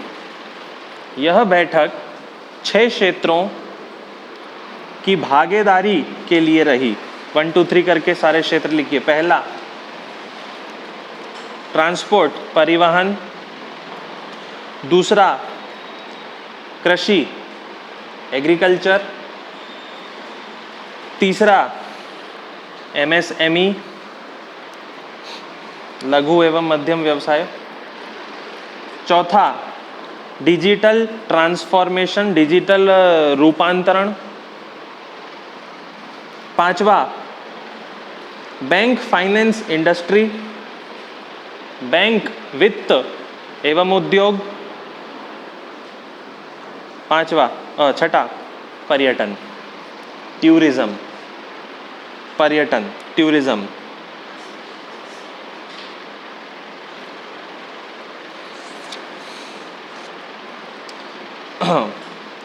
IRSED की स्थापना 2018 में हुई थी। IRSED की स्थापना 2018 में हुई थी,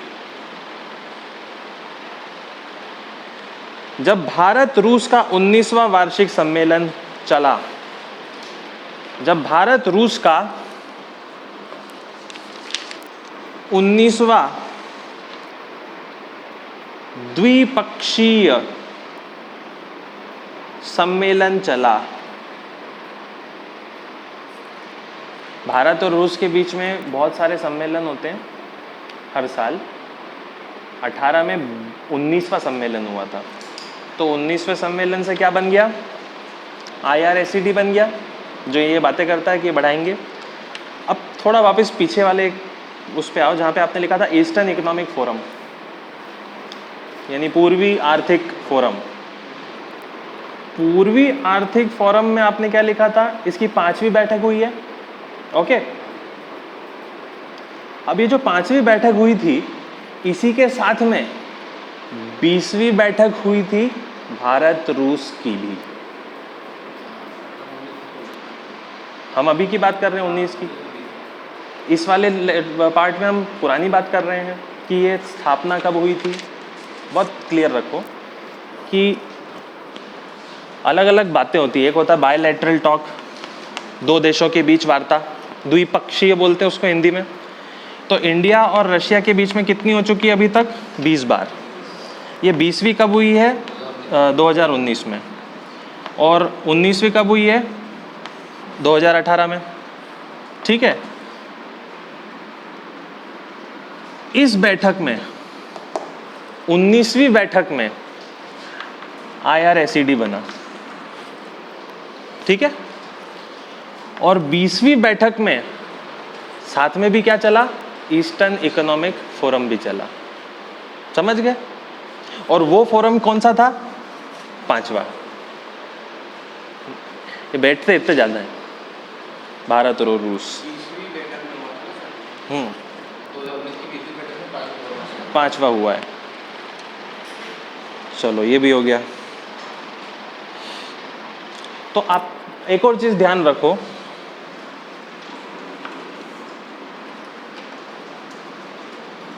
इसकी ये बैठक हो गई। बना ये 18 में था, और ये जो बैठक हुई है दूसरी हुई है।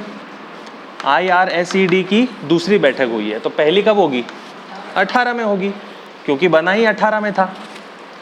दूसरी बैठक नई दिल्ली में हुई है, तो पहली बैठक तो भारत में नहीं होगी। कहाँ होगी?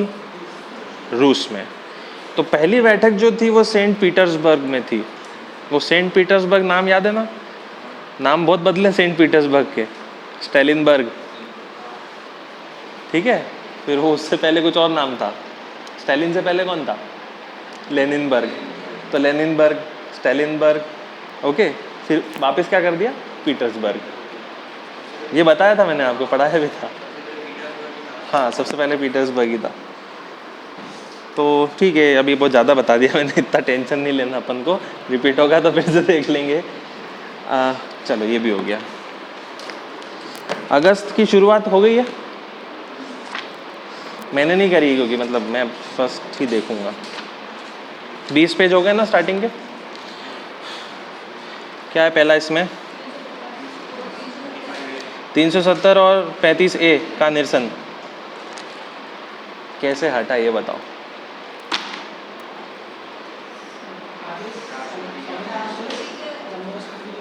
संविधान के आदेश से हट गया। पूरी प्रक्रिया क्या थी कानून के अंदर, उसमें दे रखा है।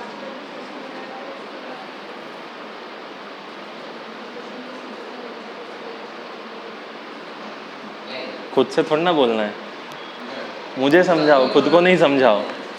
बहुत शॉर्ट में बता देता हूँ मैं आपको, क्योंकि ऊपर ऊपर का सब पता है आपको। वो 6 साल होता था, ध्वज होता था, शादी कर ली तो प्रॉपर्टी नहीं मिलेगी, वो होता था, वो सब कचरा है। अब अपन असली खेल पे आते हैं, जहाँ पे यूपीएससी को प्रश्न बनाएगा। पहली चीज़ तो आप ये ध्यान में रख लेना कि जो हटा ये पूरा मामला, उस ऑर्डर का नाम था the constitution application to Jammu and Kashmir order 2019।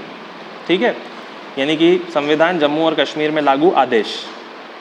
Okay, अब इस आदेश का मतलब क्या था कि संविधान के सभी प्रावधान राज्य के प्रवर्तनीय होंगे, जिसका मतलब ये होगा कि जब भी कुछ बदलाव करना होगा कश्मीर में तो पहले पूर्वानुमति लेनी पड़ेगी वहाँ की विधानसभा से, या हम बोल सकते हैं संविधान सभा से।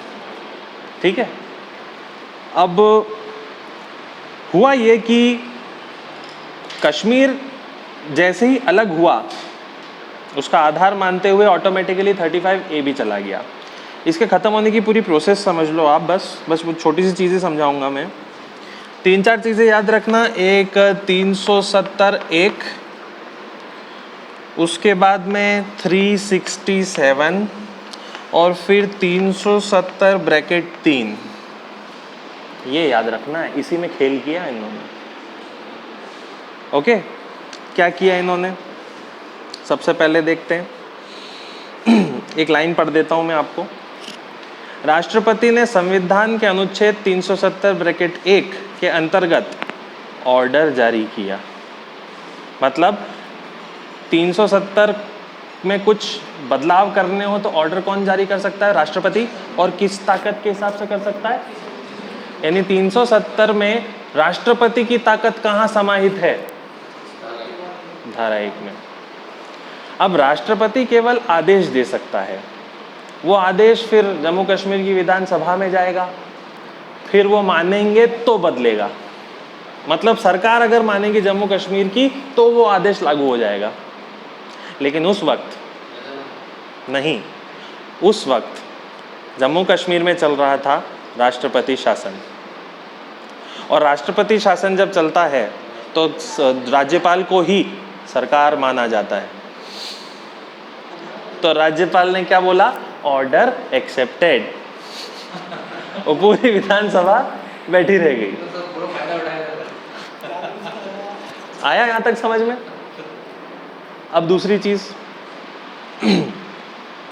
यह खंड राष्ट्रपति को जम्मू कश्मीर सरकार की सहमति से राज्य में किसी भी मामलों का निर्देश देने की शक्ति देता है। मतलब ये क्या करता है? शक्ति तो देता है प्रेसिडेंट को, लेकिन किसकी सहमति से? वहां के सभा की सहमति से। ठीक, इस आदेश द्वारा मतलब राष्ट्रपति ने जो 2019 का ऑर्डर दिया है जम्मू कश्मीर के लिए, वो अनुच्छेद 368 में संशोधन किया गया। आदेश निकला, उस आदेश ने कहां संशोधन कर डाला? 367 में। तो 367 क्या है? 367, पहले इसको यहां पे लिख देता हूं मैं। यहां पर क्या है आप लिख लेना, पावर। राष्ट्रपति के पास ताकत है। इस ताकत से ऑर्डर जारी हुआ। ऑर्डर जारी होते से ही कहां संशोधन हो गया? 367 में। ये संशोधन क्या है उसमें समझना पड़ेगा 67 क्या है। 67 क्या है? इसमें लिखा है अनुच्छेद 367 में कुछ प्रावधानों के पठन एवं उनकी व्याख्या संबंधी रीति है। कुछ प्रावधान है और ये बताया गया है कि किस चीज़ को क्या बोला जाएगा जम्मू कश्मीर में, किस चीज़ में कैसे प्रावधान रहेंगे, रीति रिवाज कैसे रहेंगे, प्रोसेस क्या रहेंगी, यहाँ रखा गया। तो सबसे पहला लक्ष्य क्या बनता है अपना? प्रोसेस को ही बदलना है, डेफिनेशन को बदलना है, वो जो बोलते हैं उस चीज़ को बदल डालो। तो अपन यहाँ क्या लिख लेते हैं, इसमें क्या लिखा रहता है? डेफिनेशन, हर चीज़ की परिभाषा, कि कोई भी रीति रिवाज या कोई भी कानून आगे पीछे होगा तो उसके रीति रिवाज क्या होंगे और शब्दों के मतलब क्या होंगे, 367 में लिखा हुआ है। फिर आगे बहुत ध्यान से समझना पड़ रहा है, इसलिए स्लो चल रहा हूँ। संशोधित अनुच्छेद यह घोषणा करता है, अब मतलब इसको संशोधित किया और अभी ये क्या घोषणा कर रहा है कि अनुच्छेद 370(3) में उल्लेखित राज्य संविधान सभा को विधानसभा पढ़ा जाए। इसमें संशोधन ऐसा किया, यानी डेफिनेशन ऐसी पलटाई कि 370 में अगर लिखा है जम्मू कश्मीर की क्या होगी, संविधान सभा होगी, उसको ये नहीं बोलते हुए क्या बोलना है? चालाकी चल रही है अभी मतलब शब्द बदल बदल के कुछ कोशिश की जा रही है कि कैसे यहाँ से ये 370 हटाया जाए। ये हो गया। फिर आगे लिखा है, उल्लेखनीय है कि अनुच्छेद 370(3) में यह प्रावधानित था, मतलब ऐसे प्रावधान थे कि अनुच्छेद 370 को राज्य की विधानसभा की सहमति से ही संशोधित किया जाएगा। यहाँ क्या लिखा था? यहाँ ये लिखा था कि 370 को हटाना है या संशोधन करना है तो किसकी सहमति लेनी पड़ेगी? राज्य सरकार की सहमति लेनी पड़ेगी। लेकिन क्योंकि राष्ट्रपति शासन वाला अनुच्छेद कौन सा होता है? 356 जम्मू कश्मीर में लागू था, उसकी वजह से सरकार किसके पास, किसके अंडर थी? गवर्नर। तो सरकार कौन हो गया? गवर्नर ही सरकार हो गई।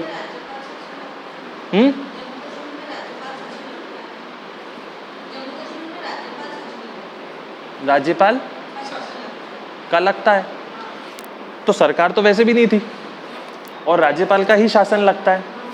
बट राज्यपाल का शासन लगने का मतलब क्या होता है तो ऊपर राष्ट्रपति ही, तो राष्ट्रपति ऊपर है तो सारा काम कहाँ से होगा?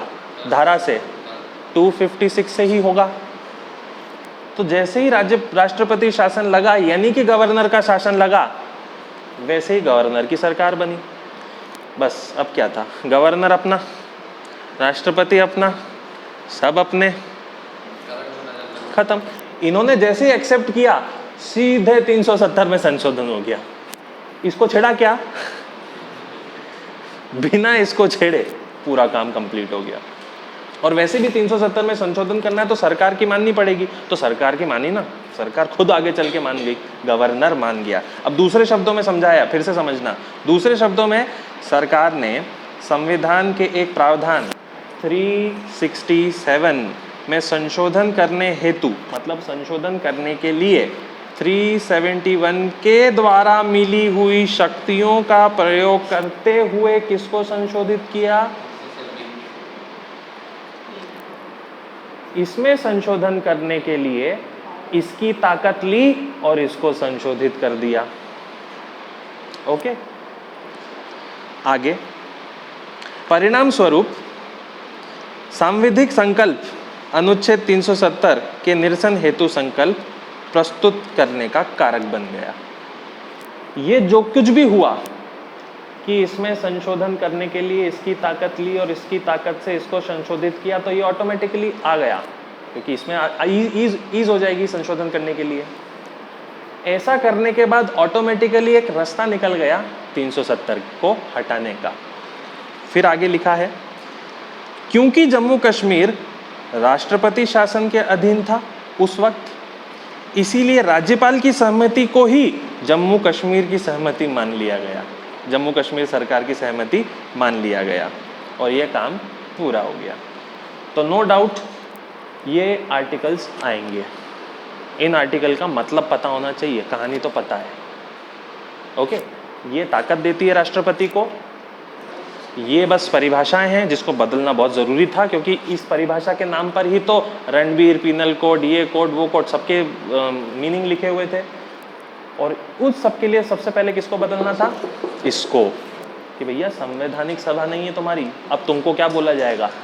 विधान सभा बोला जाएगा। ठीक, क्या हुआ इससे? 370 हट गया, तो ऑटोमेटिकली कौन हटा? 35A भी हट गया, जिससे क्या क्या फायदा मिला? भारत का संविधान वहाँ पे आ गया, ध्वज हट गया, 6 वर्ष की जगह 5 साल का कार्यकाल आ गया, रणवीर दंड संहिता हट गई, अनुच्छेद 356 के तहत राष्ट्रपति शासन अब लागू किया जा सकता है, क्योंकि आपने सही बोला, वहाँ कौन सा शासन लगता है? राज्यपाल का। दूसरा, नौकरियों में केंद्र कोटा आ जाएगा, सूचना का अधिकार लागू नहीं होता था, RTI लागू नहीं होती थी, अब हो जाएगी। और फिर फाइनली महिलाओं की संपत्ति से अधिकार को वंचित रखा जाता था, क्योंकि अगर वो महिला बाहर शादी कर ले तो वैसा कुछ भी नहीं होगा। ठीक है, तो अब लोग कश्मीर भाग रहे हैं शादी करने के लिए। तो ये सब है, घुमा फिरा के किया है। अब इसमें केसेस भी हुए, बहुत सारी वो अपील लगाई सुप्रीम कोर्ट में, बहुत लगी, सब कश्मीरियों ने अपील पे अपील लगा डाली। अब इसमें क्या है कि इस चीज़ को क्या चुनौती मिल सकती है? मिल सकती है।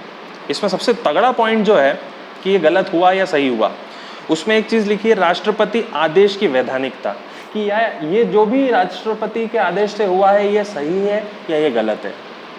अब इसको समझ लो, अनुच्छेद 370 को राष्ट्रपति आदेश द्वारा संशोधित नहीं किया जा सकता।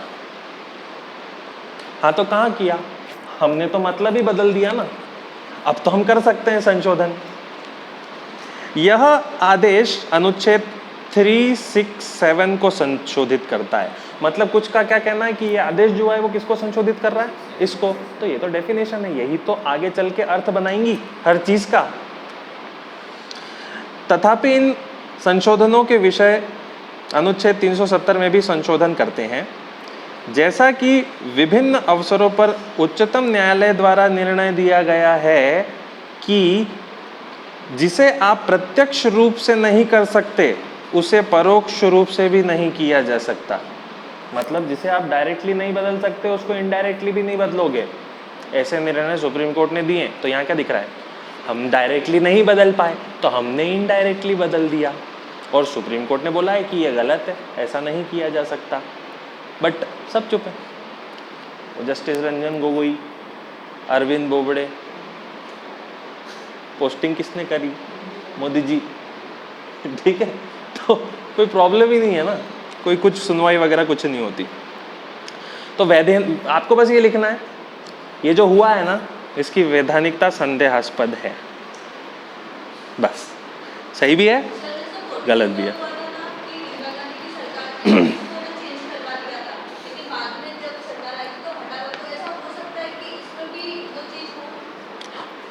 वैधानिकता लाओ, अपील तो की है ना, पर सुप्रीम कोर्ट सुन कहाँ रहा है?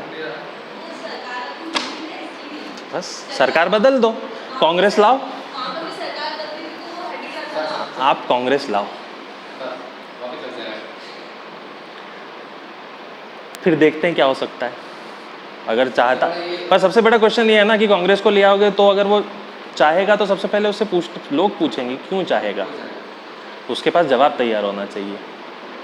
और भारत अब इतना ज़्यादा है ना कश्मीर के नीचे नीचे कि हर कोई प्रश्न पूछेगा, और उस दबाव में वो ऐसा कर नहीं पाएंगे।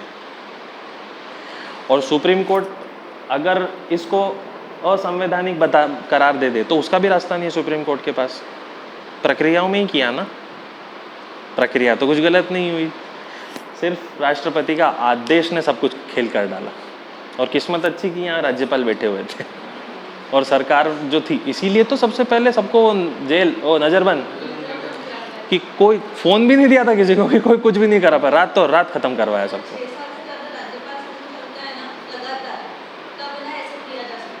हाँ इतना, इसीलिए हटने नहीं दिया था बस, उसका कारण ये था। और उसका बैकग्राउंड 2014 से जब मोदी आया था तब से ही शुरू हो गया था, तब से। बट समय लगता है हर काम में, और जैसे ही मौका मिला एक झटके में बाहर। हाँ इसीलिए तो सब मुमकिन है अभी। फिर तो नहीं, पॉसिबल ही नहीं था, कुछ नहीं हो सकता था। आप तो ये 3 ध्यान में रख लेना, क्वेश्चन बनेगा ये गारंटीड है इस साल की यूपीएससी में। और अगर अच्छा चांस मिला, ऊपरी ऊपरी का बना तो अपने लिए तो बहुत पीस ऑफ केक हो जाएगा कि बहुत आसान है। वो अगर बहुत गंदी तरीके से लेगा ना क्वेश्चन को, तो यहीं ले जाएंगे वो, और कहीं नहीं ले जाने वाले वो। और यूपीएससी तो यहाँ तक तो ले जाएगा।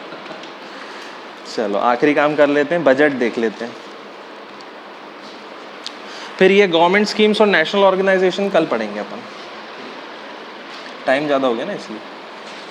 चलो लिखो, केयरिंग सोसाइटी, अब तीसरी थीम आ गई है, कल्याणकारी समाज, केयरिंग सोसाइटी, कल्याणकारी समाज, यानी बजट की तीसरी theme.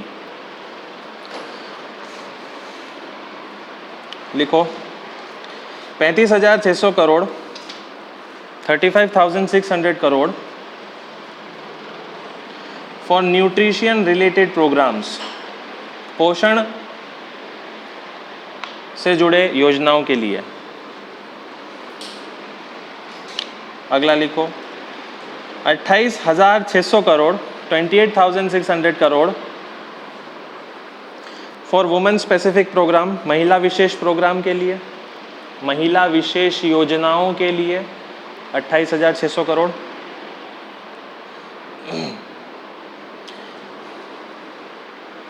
No manual cleaning of sewer, नालियों और सेप्टिक टैंकों की मानव रहित सफाई।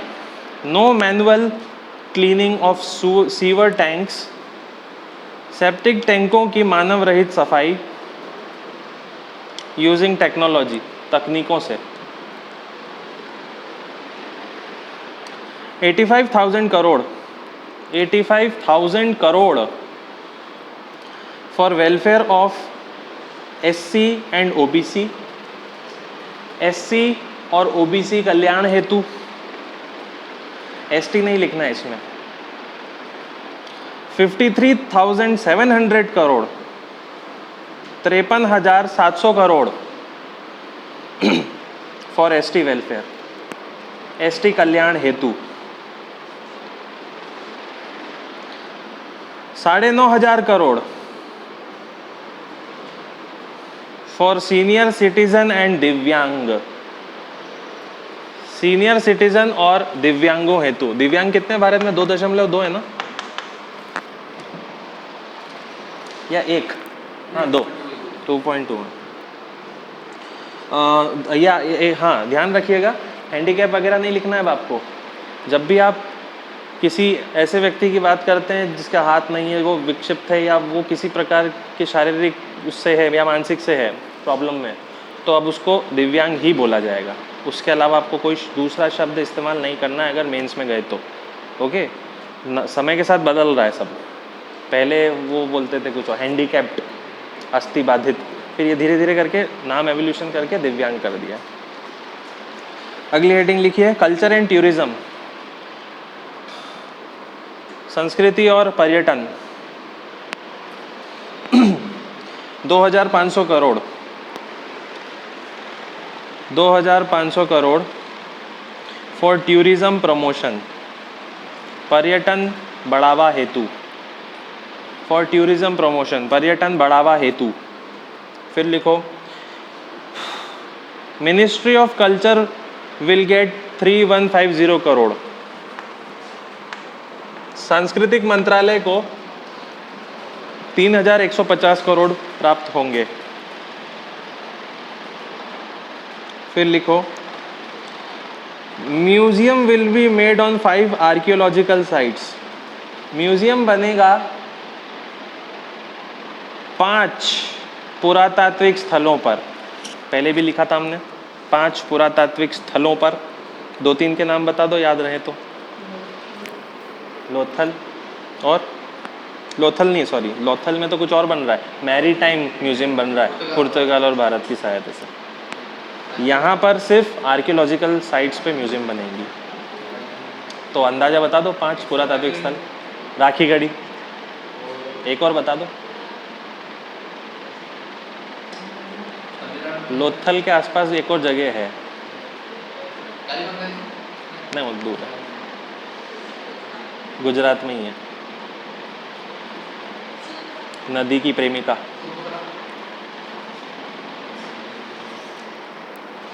धोलावीरा।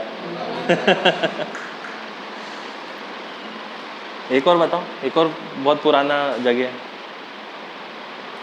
महाभारत के समय का। हस्तिनापुर यूपी। तो लिखो उस म्यूजियम। राखीगढ़ी हरियाणा, हस्तिनापुर यूपी, शिव सागर आसाम। ये भी था, शिव सागर आसाम, धोलावीरा गुजरात, और जिस पे क्वेश्चन बन सकता है अब वो चौथा 5वां आ रहा है। और वैसा ही कुछ नाम होगा, नाम लिखो। आदिचन्नालूर। ऊपर के आसान आसान पे नहीं बनेंगे क्वेश्चन, है ना। इसी पे जाएगा। आदिचन्नालूर तमिलनाडु। फिर लिखो museum on numismatics and trade, व्यापार और सिक्कों का संग्रहालय। न्यूमिस्मेटिक्स एंड ट्रेड, व्यापार और सिक्कों, मुद्राओं का संग्रहालय, कोलकाता, कलकत्ता।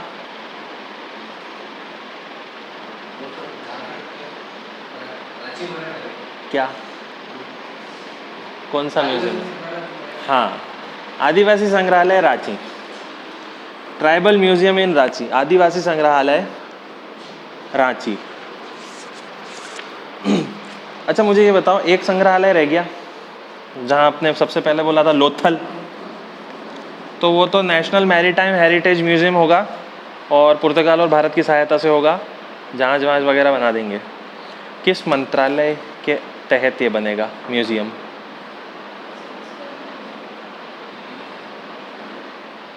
अब लगने में यहाँ गलती होगी आपकी, आपको लगा संस्कृति मंत्रालय, नहीं, सब संस्कृति मंत्रालय के तहत रहेंगे, लेकिन लोथल में जो बनेगा वो रहेगा जहाज रानी मंत्रालय का। वो इमेज जब देखोगे ना लोथल की, तो वहाँ जहाज दिखता है हमेशा, वो जहाज से याद रखना, जहाज रानी मंत्रालय, कहीं भी बनाएंगे ये। तो लिख लेना, Lothal museum, ministry of shipping, Lothal संग्रहालय, जहाज रानी मंत्रालय।